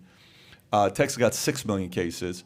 Florida's got 5.395. So if that number is the way it is, Florida should also be ranked 3rd in a number of people that have died due to COVID. So can you go to total deaths that we've had? Go to total deaths and let's see where it ranks there. It is, yeah. Okay, so it's 3rd as well. Wait, no, It really should be total deaths by 100,000 people. That's Right, per per capita. capita. So that's Yeah, how we exactly. So look per at it. capita, it's ranked 17th or 18th. Wow. Yeah. We've been Yeah. literally middle of the pack the entire pandemic. So then here's a question. Here's a question because Go to that link I just sent you, Tyler. There's another good stat because you should take a look at. if a Nikki who's running for governor is talking about how DeSantis is running this place like a dictator, okay, and you have Newsom and you have Cuomo, you have New York, you have Illinois, who everything's been mandate. How is it that Florida's number of deaths, knowing this is a retirement state. This is where people come to Panama City to retire. Yeah. People come to Palm Beach. People come to places like that to retire. Yeah, the villages. So why do you think, what were some things DeSantis did or the state of Florida did where the death per capita isn't third place, where the number of cases is third place for Florida? I mean, it's a great question. I think number one, all of these restrictions that were trotted out, like from the lockdowns to the vaccine mandates, mask mandates, none of that stuff was proven to work. This is the first, like we've had pandemics before in our lifetimes, the last one being H1N1 in the 2000s, and nobody ever talked about a mask mandate. Like it wasn't on the radar. And so like, for whatever reason, all these new things were introduced in the last couple of years with COVID, but they haven't made a difference. Now, as far as what DeSantis has actually done, though, he has focused on, well, one, he reads the research. He talks to different doctors like Jay Bhattacharya from Stanford, Martin Kulldorff from Harvard, like doctors who know their stuff, but they have a little bit of a different perspective from the overarching narrative. And also, if you know our Surgeon General, Dr. Joseph Ladapo, he just recently joined from UCLA, brilliant guy, Harvard, MD, PhD, and he has said the same thing. The restrictions haven't worked. We should be focusing on overall health of the population and taking care of the people that actually are vulnerable to serious outcomes. Statistically, that's older people. So Governor DeSantis, when the vaccines became available, prioritized seniors, 65 and older. The CDC was saying you should prioritize frontline workers, but that could be 20-year-olds. And he's like, well, they're not at as much risk, and that's just a fact. So we're giving it to seniors. CDC later updated its guidelines. Next thing, he promoted treatments and still does. Monoclonal antibody treatments saved thousands of lives. When the Delta surge was hitting Florida very hard in summer, I think Governor DeSantis really pioneered that, like opening all the state treatment sites, 25 sites around the state where you can make an appointment as soon as you test positive, go and get the treatment, no prescription needed. And it kept a lot of folks out of the hospital. So they would have had to go to the hospital if they wouldn't have gotten that outpatient treatment. But they didn't have to, thanks to this. And so now other states are doing it. The Biden administration has not supported this. They actually just yesterday pulled 2 of the monoclonal antibodies off the market without showing us the data, saying that they say it's not effective against Omicron, but they haven't shown us any data on that. So it's very weird. But yeah, that's where the governors stood apart. I think that's why our death rate is lower than many of these lockdown states like New York, for example, or New Jersey or Rhode Island, because we have focused on protecting the vulnerable and focused on treatment. How is Governor DeSantis' relationship with Anthony Fauci? Are they like, do they go to dinner together? Do they text each other? Do they play Scrabble? I'm just curious. You've got to be kidding. So he has said that Fauci has been the most destructive influence on our country throughout the pandemic, frankly. And actually, about a week ago, it's funny you should ask, because a week ago, DeSantis' campaign released, they put out merchandise all the time that you can buy to support the campaign. They released a pair of flip-flops that are Fauci flip-flops, because he flip-flops on so many things. And then, he had... That's not a new thing. The flip-flops have been out there. I think George Bush almost got hit by a flip-flop at one point. Yeah, but you can see them, and so they're pretty fun. Yeah. And then, earlier this summer, he had a beer koozie that said, "Don't Fauci my Florida." Mm-hmm. So there you go. So it says "Pound Sand Fauci." So you could see that... I wouldn't say they have a good relationship, but why should they? Because Fauci has been fighting Florida every step of the way. He was against reopening. He was against opening beaches, and we know beaches are not dangerous in terms of COVID spread. Let me ask you: if DeSantis was president today, maybe you guys have had the discussion. He's a strong leader. How would he have handled Fauci? He said something. One of the comments I'll read about what he said about. He said it's on page 6. Let me read this to you, and then I'll go to the Fauci side. Where he said, DeSantis regrets not speaking out much louder against Trump's recommendation to stay home. This is a CNN story. Florida Governor DeSantis said one of the biggest regrets in office was not speaking out much louder in March 2020 when former President Donald Trump advised the nation to stay home to slow the fast spread of coronavirus. DeSantis blamed people like Anthony Fauci for advising Trump to consider a shutdown. Fauci, the country's top infectious disease expert, was part of the coronavirus response team that was led by Vice President Mike Pence and included other public health experts, but the decision was Trump's to make, and DeSantis ultimately followed the White House lead, closing Florida schools, governing government buildings, gyms, bars, and restaurant dining rooms, and advising Floridians to stay home. So that's a direct shot at Trump and Fauci. But if Governor DeSantis was the president today, if he was, how do you think he would have handled Fauci? What would that relationship with Fauci be? Would he have been fired? What would he have done with Fauci? I'm curious. Well, you know, hindsight is always 2020. So if we were looking back at March 2020, April 2020, during the very beginning of COVID, when nobody really knew what this virus would do, or we didn't have any information about it, of course, a lot of politicians, Governor DeSantis included, they made policies out of an abundance of caution, I think.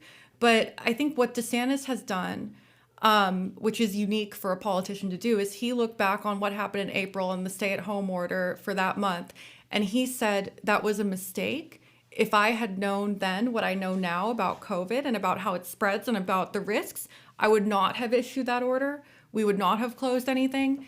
It's so rare to hear a politician just admit that. And so DeSantis has ruled out any future lockdowns. Even when we had a case surge recently, it's going down now, but we did have a surge with Omicron like every state had. Yep. And, you know, that was never on the radar, the idea of closing things. As far as your question about Fauci in particular, well, I want to back up. The interview that you're referring to where he mentioned Fauci, and, you know, CNN framed it as though it was an attack on Trump. It wasn't. He didn't mention Trump. He mentioned Fauci by name. And he clearly, if you listen to the context of that interview on the Ruthless podcast, he clearly put the blame on Fauci for this idea that lockdowns would work to control the spread. And, you know, I think though, let's say, you know, one day Governor DeSantis is president and Fauci is still around. And again, like I said, I don't know what he's going to do, but Fauci would be 83, just so you know. I mean, he seems like he's... If DeSantis was president, he would be 83. He seems like he's still pretty energetic and obviously has a huge role in the Biden administration, a very negative role, but he has a lot of power. So seems to, you know, as old as he is, he's still sharp. I would say as a civil servant, you're limited in terms of what you can do in terms of firing civil servants. But I think there's a way to do, because Fauci lied to Congress. We know that, like, he testified to Congress something that wasn't true. So that is a legal reason to remove him from his position.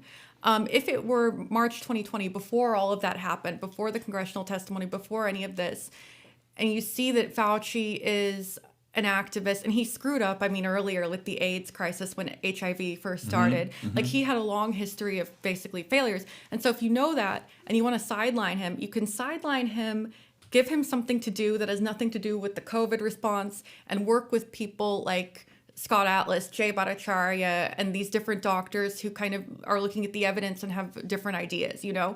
And so I think Trump did, when he was president, he did actually try to seek out those views, but he was really being pushed from all sides, whether from Fauci, Birx, from the press, from Biden, from so many people, you know, basically blaming him unfairly, I believe, for all the COVID deaths that happened under his presidency. Now we see Biden's presidency, we've seen more people die than died under Trump. Nobody blames Biden directly for that, and I don't believe they should, because I don't believe that it's any president's fault. Maybe the president of China, I mean, if we want to blame somebody.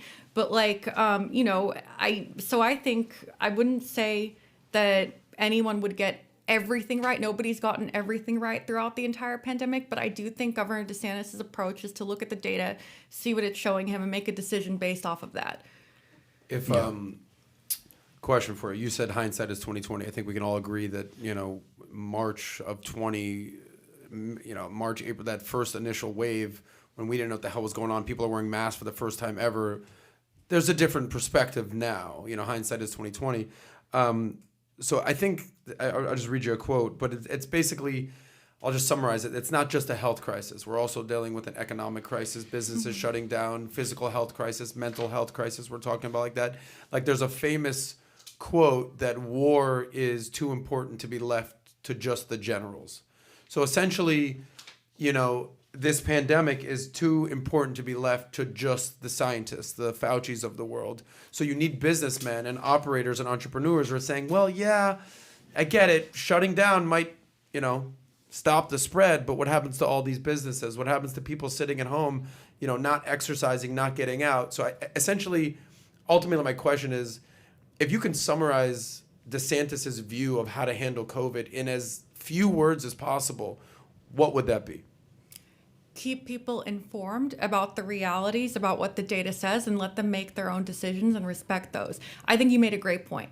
I think, there was tunnel vision in this country, still is to some extent in some places, where people would just listen to Fauci or whichever of the doctors is on CNN is saying that we need to do this and that. But they're not taking into account the other effects. About the economy, it's tied to health, right? If you lose your job, if you lose your business, your health deteriorates because of that. Maybe not directly, but indirectly. It's stress. Crazy. It's mental health.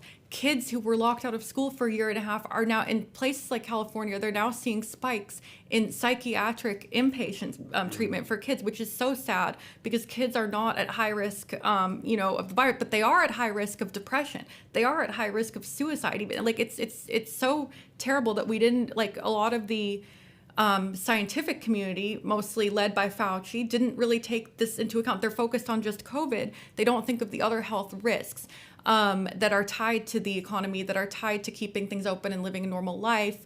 And so I think it's all about balance. And Governor DeSantis believes that as well. Balancing all these different concerns, economic and health-wise, to keep society functioning and doing the least amount of damage. It's interesting you're saying that because she just said to Business Insider, Psaki says Biden doesn't look at the stock market or to judge how well the economy is doing, unlike Trump. That's what she said. Okay, so White House Press Secretary Jen Psaki reacted to the drop by the U.S. stock market on Monday, saying President Biden doesn't solely rely on the stock market to assess how well the economy is doing. Does the president think it's a big deal that today's Dow Jones is down at 1 point more than 1,100 points? Fox News reporter Peter Doocy asked Psaki during a press briefing. She responded, on the trends in the economy, not any one day and any single indicator. She then swiped at former President Trump's approach to the stock market. Throughout his term, Trump would regularly not tout the performance of the stock market, often to credit whenever the market experienced major gains. Unlike his predecessor, the president does not look at the stock market as a means to judge the economy. I would not that the market is up 15% compared to when the President Biden took office. I would note that it's up. Anyways, I think, what people feel is a direct impact is the economy. That's what they feel. Yeah. The average person feels the economy. So I think for somebody to say that, if Dow hits 13,000, is he going to say, yeah, that's not how you judge, how things are? No, I think the average person is going to be like, listen, man, I just lost money. Yeah. I just lost my retirement. You made another point on what you were talking about. I want to kind of go through it in regards to Ukraine, because that is a part where you have experience in, having worked in Georgia and Ukraine. A few stories came out. One of them is NATO ships. So let's go through the one with NATO ships on page 5. NATO sends ships, fighter jets to Eastern Europe as Russia tensions simmer. This is a political story. NATO announced on Monday that European allies were deploying added ships and fighter jets to Eastern Europe and putting new forces on standby in response to Russia's continued military mobilization along the Ukrainian border. NATO's announcement comes amid reports that senior Pentagon officials on Saturday presented U.S. President Biden with options for adopting a more aggressive posture towards Russia that would include deploying additional military forces and equipment to Eastern Europe. While Ukraine is not an ally, NATO countries have threatened severe sanctions in response to any attack, and Secretary General Jens Stoltenberg has said that the alliance will move quickly and forcefully to protect its members, including the small Baltic nations, under Article 5, the Collective Defense Clause in the NATO Treaty. How concerned are you with what's going on over there right now? I mean, it's obviously alarming, and I would just point out, it's remarkable how Russia annexed part of Ukraine, Crimean Peninsula, under Obama. Biden was vice president. He was the point guy on Ukraine. He visited 17 times, I think, during his vice presidency. Then Trump gets into office. Then for 4 years, we didn't have any more incursions into Ukraine. Putin was not pushing. I mean, they kept the Crimea, but they weren't trying to gain more ground. Now, suddenly, a year after Biden takes office, Putin is back. And he is, by all accounts, he is serious. He does want to make this incursion, whether it's a conventional invasion, I don't know. But there are other things that can be done that are acts of war, like hybrid war, sending in, like they did with Crimea, unmarked troops, basically cyber attacks, different types of things they can do to Ukraine.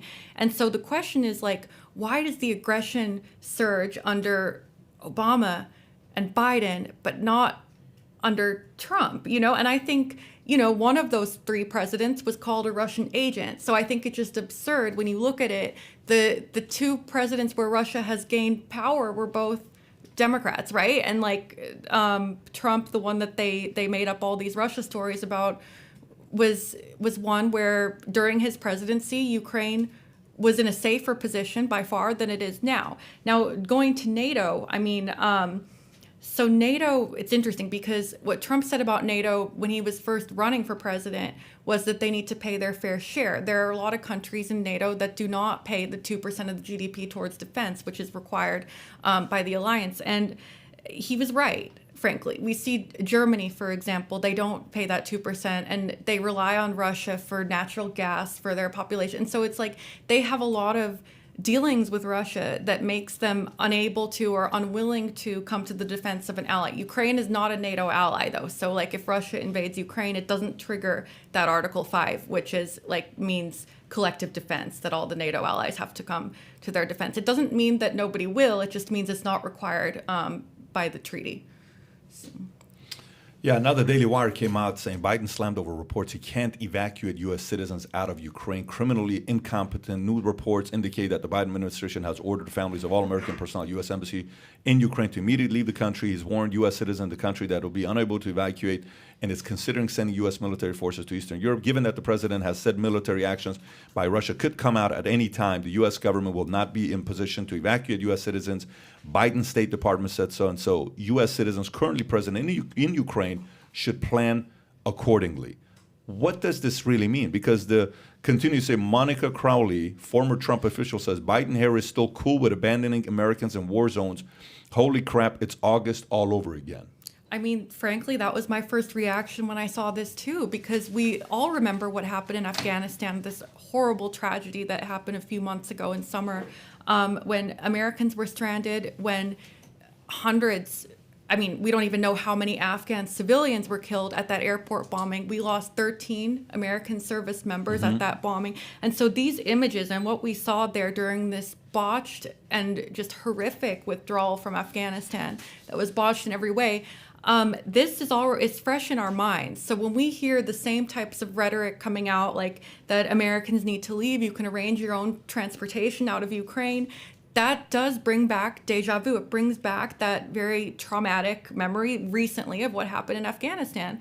And, I truly hope, Ukraine is different from Afghanistan. I truly hope we don't see a repeat of what we saw over there.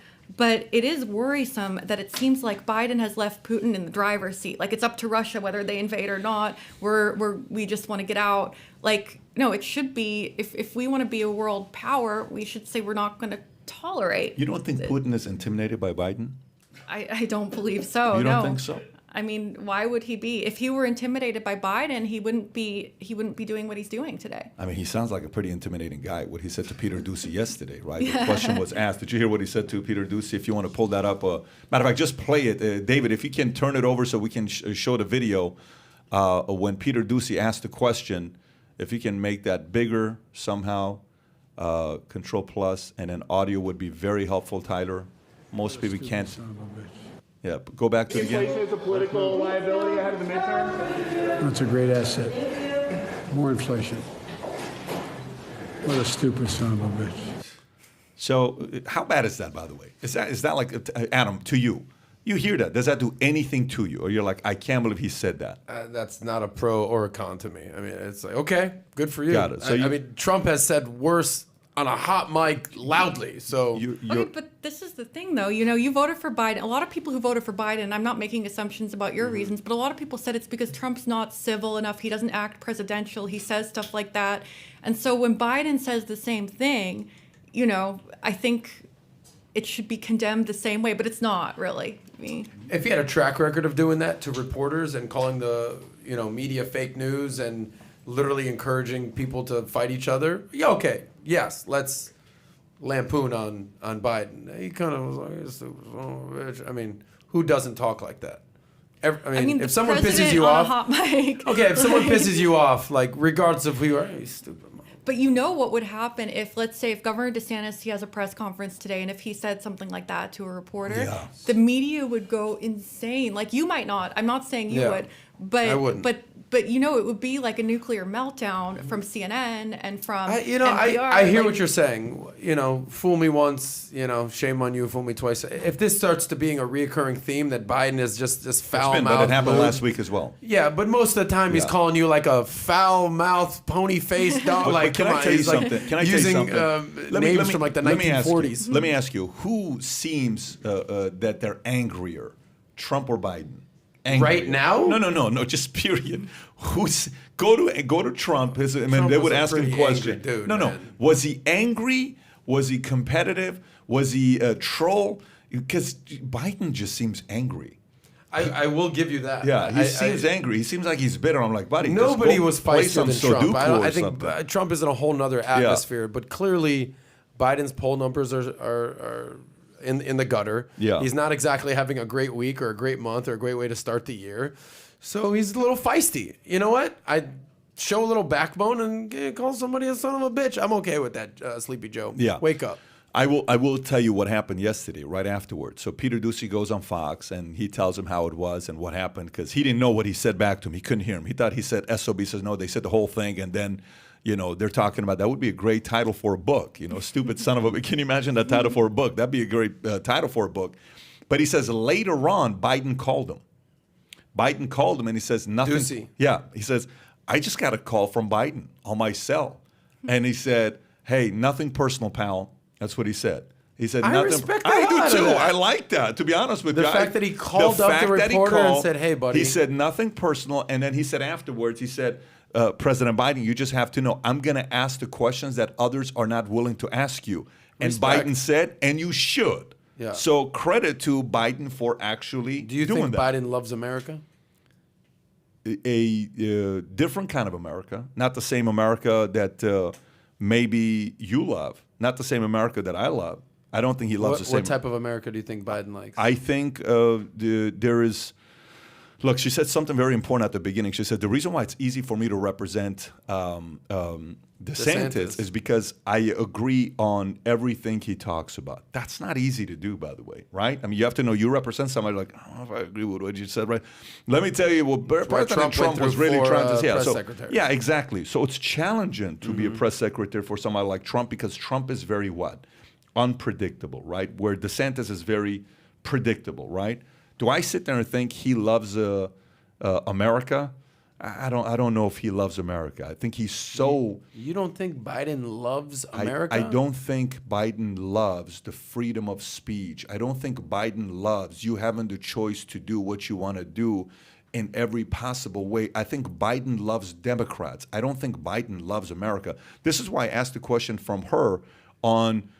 who does DeSantis love more, Florida or America? That's a pointed question. Because if you love America, America kind of needs a president like him where he's calm, collected, family guy, go run, do your thing, and go back to your family, spend time with your wife and kids. I think he's more his political party over America, which is left and right.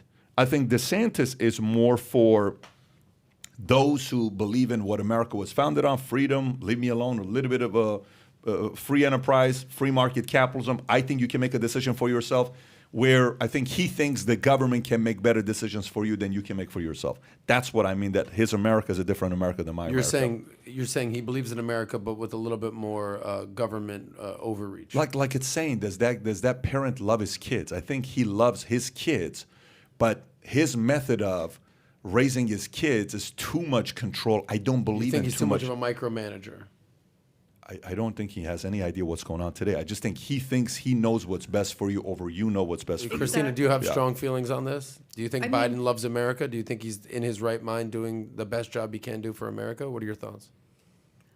I mean, to be honest, he's been in politics for 50 years, right? I mean, so he's been in Washington, D.C., in that bubble, and it really is a bubble, you know, when you're an elected official there in Congress and the Senate and the vice president, and he's just been in this world that most Americans do not live in. It's a very different world. And I think he believes he's doing the right things. I think he believes that he loves America, but he doesn't love the individual liberties aspect that our country was founded on. I don't think.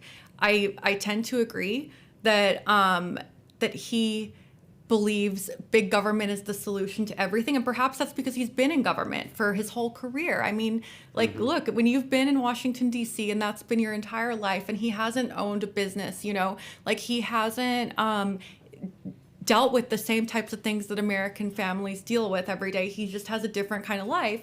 Then that's maybe why his perspective is so different from somebody who, let's say, who was a business owner before, like Trump, or somebody who comes from a more middle class or working class background, like DeSantis, and just knows what, like, lives in a different state and knows what people in our state are dealing with. So. Yeah, I don't know why. So, do you think he loves America? Yeah, I do think he loves America. Do you think Trump loves America? I do think Trump loves America. Do you think? I think. Do you think Bernie Sanders loves America? I think. I do think Bernie Sanders loves America less than those two. You think AOC loves America? I do. I just think she's got a different interpretation of what so she we're would saying like the to same see in thing. America. So that's But exactly what we're saying. Yeah, though. you can love the country but have a different vision. No. Then no. That's not how this thing works. But you're systemically wanting this great country to change. You systemically don't like what the foundation of what this country was like Well, built do you on. think FDR loved America? Do I? Because think he got a lot of heat after the New Deal about Social Security and Medicare and Medicaid and I- big government, but- and now everyone loves that. Yeah, no. Everybody loves what? I mean, those systems. You doubt any seniors or old people or sick people are trying to not have Social Security. Wait a minute. Okay, I'm just putting a different perspective Now out there. you're going in a I went complete different direction. Give the whole story in the context. Yeah. Because first of all, when he came out with Social Security, do you know how many people used Social Security the first year when he came out with Social Security? Well, there weren't that many old people at that point. That's so, the point. yeah. So it wasn't a big deal. Well, there's no doubt Social Security is a mess No, right no, now. FD Social by the Security way, kicks in at 62 and people are living to 92. FDR isn't as bad as the right painting out to be, and isn't as great as the left paints him out to be. So to me, FDR, a lot of them say, oh my gosh, they say bad things about FDR, and you're looking, it's like, he raised minimum wage one time. I think Obama raised minimum wage 4 times. He raised it, and Obama only raised it one time. Do you know who raised minimum wage the most times? Like, he raised it to 25 cents. He just said 25 cents is what the minimum wage ought to be. And he, kind of went after Ford because Ford was essentially having their average employee working 70 hours a week. I think that's also a little bit of abuse. By not choice, that's W-2, not 1099, it's not sales. But I will tell you this, in regards to Biden, when you're in a bubble for too long, I run sales organizations, you know what I do. So I'll talk to my sales leaders, and a sales leader will ask me and say, hey, Pat, man, how do you deal with these guys that are just making $15 an hour? Man, you're trying to get these guys to realize you got to work hard. You got to have your dreams become a reality and da-da-da-da-da. Man, why do people have such bad habits? I just have a hard time talking to these people sometimes. It's a very big red flag. Very, very big red flag. Why? The moment you lose the ability to understand what you were like when you sucked at one point, you lose the vote. The moment you forget about the pains of what it was to be broke, you lose the vote. The moment you forget about what it is to be a small business owner, if you've never experienced it, dude, I understand the pain of a small business owner. I understand the pain of a kid that's coming up that wants to do something good with their lives and they got bad habits. I understand what it is to be in a bubble of nightclubs and you're stuck in it and you just can't wait to leave it but at the same time, we're like, dude, but I miss that nightlife. It's a bubble. Everybody, if you get too caught up in the bubble that you're in, you're blindsided by reality. We all will go through it. I just think he's in a state where he's so blindsided. I don't know how many to the core beliefs he has that he's presenting. I think it's a lot of Me Too core beliefs. I think AOC has core beliefs. I think Sanders has core beliefs. I think Trump has core beliefs. I think Obama has core beliefs. I think those guys, DeSantis core beliefs, Trump core beliefs. I don't see a DeSantis as core beliefs. Oh, you mean Biden? I don't. I'm sorry, my apologies. I don't see Biden as core beliefs. She was about to jump out of her seat. No. I don't see Biden as core beliefs. I think Understood. he's been in it for so long that he's just kind of like, I'm a Democrat. We should do this. Oh, you guys are changing? Yeah, we should do it. I think he's too much about, the whole Pleasing the flip-flopping people, thing. flip-flopping. No, you got to have a Okay. backbone. You got to stand up and you got to get some people to get upset about your, saying, hey, here's what I believe. This is what we need to do. This is what it was founded on. So, yeah, I think he loves a different America. Anyways, really enjoyed having you on. Okay. Likewise, yeah, it was a great conversation. Really enjoyed having you on. I have one last question for Christina, if it's okay. Here we go. I went to school at Florida State. I lived in Tallahassee for 4 years. How are you liking Tallahassee? And it's a big difference from LA and Washington, D.C. like totally different, It's right? a culture shock. I mean, Yeah. when I came down there, I didn't have a car. I hadn't driven in D.C. in 4 years because, you don't need No it there. car, hey, Yeah, so I came down and I'm like, oh my gosh, what am I going to do? I immediately, that's Yeah. the first thing I ran out, got a license. It took me a while to get Got a a car. license? You didn't even because have a I didn't even license? have a license. Wow. Because I did from California, but it was expired. So I went and Yeah. I got that. And then it took me months to find a car because of the shortages and all of this Oh, yeah. stuff. And so that was kind of my introduction. But now I feel like I've come to appreciate Tallahassee more, number one, because we have an awesome team at the governor's office. I love my coworkers. We have a lot of fun, and they're all good people. They're all mission driven, meaning it's not most political jobs. It's kind of a lot of personalities competing with each other. But with our team, it's like we're all working for the bigger goal. We have a bigger vision in mind. So that helps a lot. It's a very unique kind of situation there. And I think it really reflects on DeSantis as a good leader. And then the other thing is, exploring that part of Florida, even though Tallahassee might not be much to look at, there are some beautiful parts of Florida, a short drive away. You can do a day trip into go to the Destin, Panhandle you go to the beaches. Panhandle, yeah, you do all that. Yeah, and I never knew much about that part of the state. I'd been to Miami before. A lot of people from DC go on vacation to Miami, like AOC. So I knew loves South Miami. Florida a little bit more. Well, but do me a then- favor. yeah. Next time you go out in Tallahassee, I assume sometimes you go out and have a good time. Sometimes you do. Maybe you go to this place called Potbelly's. It's a nice time. You have a good time. But the next time, you know about that? Okay, so here's my request. There's a restaurant called Guthrie's. You ever heard of it? No. You get one of these gut boxes. They're amazing. It has this sauce that it's addictive. Next time you come down to here to South Florida, you get some Guthrie's, you bring it down, you'll thank me later, okay? Do you All remember right, this? I'll remember that, Okay. Guthrie's. By the way, I Okay. officially know for a fact you're his hero when you said you haven't driven for 4 years because Adam, 10 years. We've sent, I don't know how many emails we've sent to the Governor DeSantis' office, if you received it or not, to revoke his driver's license.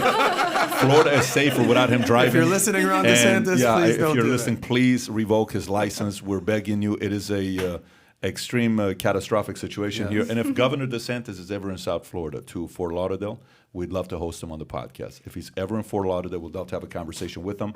But having said that, thank you for coming out. Thank you. Appreciate you, folks. We will do this again, I believe, on Thursday. We don't have oh shoot, Tuesday. we do not have Yeah, a so You podcast have this you have a week. small event coming up on We Thursday. have a small event, SLS, at Miami, a sales leadership seminar for those of you guys that are in that space and you want to attend it. I think we got to handle it. It's a small event. We don't do the Vault big event. If you want to have somebody reach out to you and you're a sales leader doing over $1 million, you have to be qualified to go to this. Send us a message. We'll have one of our guys contact you. Maybe put the link below for people to be able to find. Having said that, we will do podcasts again. Is it next Tuesday, Tyler? Tuesday. So we're off the entire week this week. I mean, we're gonna be in Miami we'll doing miss business. you. We'll miss you because we did 3 times last week. That's true. Once this week. We'll see you next Tuesday. Take care, everybody. Have a great weekend. Bye-bye.